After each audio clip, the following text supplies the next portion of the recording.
Imagine caminhar pelas ruas de mármore de Roma e encontrar um cenário de absoluto delírio.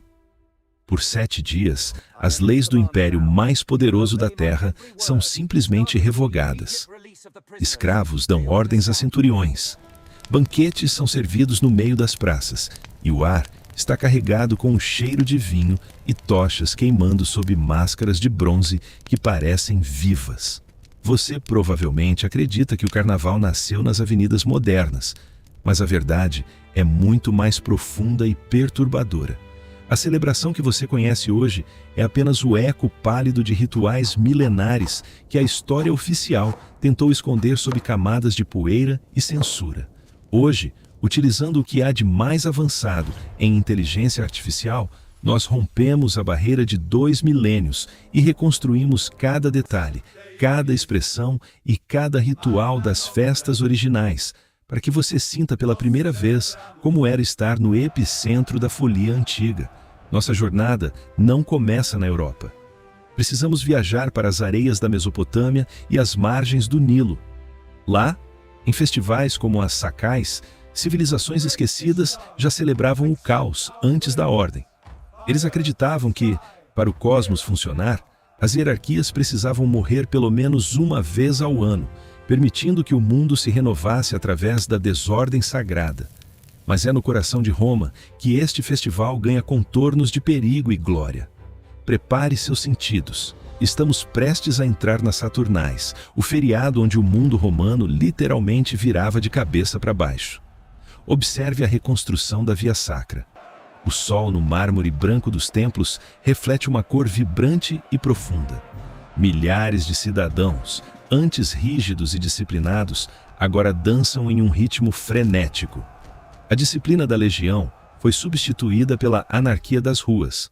A hierarquia romana era a estrutura mais sólida do mundo antigo, mas durante as Saturnais ela simplesmente se dissolvia. O escravo, que passava a vida sendo humilhado, agora usava o pileus, o chapéu da liberdade, e podia falar o que quisesse para o seu senhor. Nobres romanos, vestidos com túnicas simples, serviam carne e vinho fino para seus criados. O silêncio dos jantares formais era substituído por risadas altas e insultos permitidos. Era uma válvula de escape necessária para manter o controle social durante todo o resto do ano. Em cada celebração, um rei da desordem era eleito através da sorte. Um simples grão de feijão escondido na comida ou um sorteio de dados decidia quem receberia poder absoluto por uma semana. Frequentemente, um escravo era coroado e podia ordenar que um general dançasse ou que os nobres servissem vinho na rua. Suas ordens eram sagradas, por mais absurdas que fossem, transformando temporariamente o escravo em senhor e o senhor em servo. Mas você já parou para pensar no que acontecia quando essa semana acabava? O retorno à realidade era um choque que poucos livros mencionam. Por trás da diversão, havia algo mais sombrio. Quando as máscaras eram colocadas, a identidade humana desaparecia. As máscaras antigas que a inteligência artificial reconstruiu aqui não eram apenas adereços. Eram feitas de madeira, cascas de árvores ou rostos tingidos com a borra escura do vinho, representando entidades ancestrais. Colocar uma dessas máscaras ou pintar a própria pele não era apenas se disfarçar. Era um ritual para deixar de ser humano e ser possuído pelo espírito da própria festa. Sob o anonimato da máscara, o cidadão romano sentia que não estava mais sendo vigiado pelos deuses ou pelo Estado. Era o único momento da vida em que ele podia agir sem medo de julgamento, explorando os desejos mais obscuros da mente humana. O Senado romano e os imperadores observavam tudo com uma mistura de medo e necessidade estratégica. Eles sabiam que se tentassem proibir as Saturnais, a revolta seria imediata. A lógica era cínica. Dê ao povo o caos por uma semana para que eles nos obedeçam nos outros 360 dias. Mas se Roma era caótica, a Grécia era transcendental. Cruzamos o Mediterrâneo para encontrar as dionisíacas, festas em honra ao deus do vinho, do teatro e do delírio. Veja a reconstrução dos antigos teatros gregos. A multidão não está apenas assistindo, eles estão em transe. O som de flautas e tambores ecoa pelas montanhas, enquanto procissões carregam símbolos gigantescos de fertilidade. Note as estátuas no seu livro de história. Elas são brancas e frias. Aqui, a tecnologia devolve as cores originais, tons vivos de vermelho, azul e dourado. O mundo antigo era uma explosão de cores e o carnaval era o seu auge visual. Mas aqui surge um mistério. Como uma festa tão selvagem e pagã sobreviveu à chegada implacável do cristianismo? Este é o segredo que a maioria dos historiadores ignora. Quando a Igreja Católica se tornou a força dominante, ela enfrentou um problema impossível de resolver apenas com orações. O povo se recusava terminantemente a abandonar a liberdade do carnaval. A memória das Saturnais era forte demais para ser apagada com decretos. Em vez de lutar uma guerra perdida, a Igreja decidiu batizar a festa. Ela a posicionou estrategicamente antes da Quaresma. O carnaval se tornou a última explosão de prazer da carne antes de 40 dias de jejum e penitência absoluta. Carnivale, um adeus à carne. Mudamos drasticamente de cenário. Saímos dos templos de mármore e entramos nas cidades amuralhadas dos anos 1300. O clima é mais denso, úmido e sombrio. Tochas iluminam becos estreitos, onde a folia agora acontece sob a sombra das grandes catedrais. As máscaras medievais mudaram sua estética. Agora, elas representam animais híbridos e figuras deformadas. O objetivo era zombar da própria morte, uma forma de terapia coletiva em tempos de peste e guerra constante. Imagine ser um camponês que trabalha 16 horas por dia e no carnaval medieval pode se vestir de rei e satirizar abertamente o bispo da sua cidade. Por alguns dias, a pirâmide social era achatada pela força do deboche. A tecnologia reconstrói aqui os primeiros carros alegóricos. Eram máquinas de madeira complexas, movidas por engrenagens escondidas que faziam bonecos gigantes se moverem, aterrorizando e encantando a multidão que nunca tinha visto tecnologia semelhante. Mas havia um lado ritualístico que poucos conhecem. Ao fim da festa, um boneco representando o rei do carnaval era julgado e queimado. Esse ato simbolizava a expulsão de todos os pecados e males da comunidade. O fogo levava embora a culpa, preparando o espírito para o silêncio da Quaresma. Mas se você quer ver o auge da elegância e do mistério, precisamos ir ao lugar onde o carnaval se tornou uma forma de arte eterna. Bem-vindo à Veneza dos anos 1700. Visualize os canais refletindo as luzes de 1000 velas. Gôndolas negras deslizam silenciosamente, transportando figuras envoltas em capas de seda e máscaras brancas. Você já viu esta máscara branca com o queixo alongado? Sabe por que ela é assim? O design permitia que o usuário comesse e falasse sem nunca revelar o rosto. Em Veneza, o anonimato era a moeda mais valiosa de todas. Nos salões venezianos, um príncipe podia jogar cartas com um criminoso e ambos estavam protegidos pela lei do carnaval. Ninguém era quem dizia ser. Era o jogo final de sedução e espionagem sob o disfarce da festa. Mas nem tudo era beleza e romance. O anonimato facilitava vinganças terríveis. Sob o manto da festa, facas brilhavam nos becos escuros de Veneza.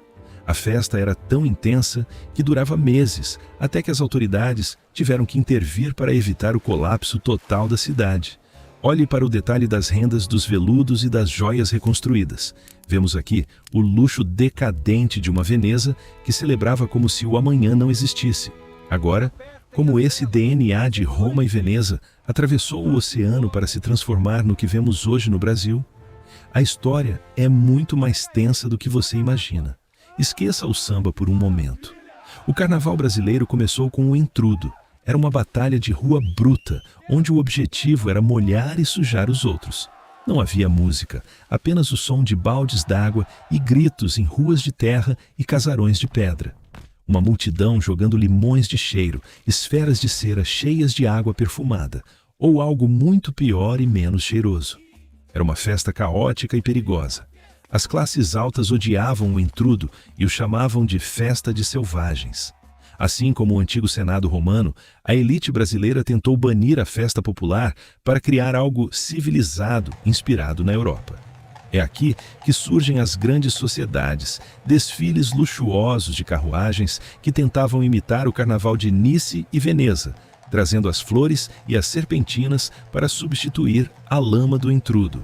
Foi uma tentativa de higienizar o caos, mas o espírito da rua sempre encontrava uma forma de voltar. Mas por que o ser humano precisa tanto disso? Porque todas as grandes civilizações, de Roma ao Rio de Janeiro, criaram uma válvula de escape para o excesso. Na antiguidade, acreditava-se que o riso e o caos tinham um poder mágico real. Sem o carnaval, a terra ficaria estéril e o sol não brilharia com a mesma força. A folia era, no fundo, uma questão de sobrevivência biológica e espiritual. O carnaval sempre foi o feriado dos oprimidos, o momento em que o mundo finalmente parecia justo, mesmo que fosse uma ilusão de apenas 7 dias. É a psicologia da liberdade temporária. A expressão de êxtase no rosto de um romano em 70 d.C. é idêntica à de um folião hoje. A tecnologia muda, mas a alma da festa é imutável. Existe um detalhe perturbador nas máscaras das Saturnais. Muitas tinham olhos pintados para o lado de dentro. O usuário via o mundo através dos olhos da divindade. Imagine caminhar por Roma, sendo observado por milhares desses olhos divinos. Você sentiria que a cidade não pertencia mais aos homens, mas a forças antigas e incontroláveis. Veja esta procissão noturna reconstruída. O fogo das tochas cria sombras gigantescas contra as colunas do Fórum Romano. O som que você ouviria seria um misto de cânticos rítmicos e o tilintar de correntes simbólicas sendo quebradas. O carnaval não é sobre o que mudou, mas sobre o que permaneceu. É o desejo humano primordial de derrubar as paredes da rotina. Você sabia que em Roma, se alguém cometesse um crime leve durante as Saturnais, a punição era adiada? A prioridade absoluta era manter a alegria do festival. Este vídeo foi baseado nos relatos históricos de Sêneca e Tácito. Cada luz, sombra e detalhe arquitetônico foi calibrado para ser a janela mais fiel já criada para o passado. Estamos chegando ao fim dessa reconstrução, mas a pergunta que fica é: o que faremos com esse conhecimento? Se você pudesse voltar no tempo com uma dessas máscaras agora, você usaria sua liberdade para ser um rei benevolente ou para liberar o caos que esconde no dia a dia? A origem oculta do carnaval prova que a ordem só é suportável porque sabemos que, em algum momento, o caos será permitido novamente.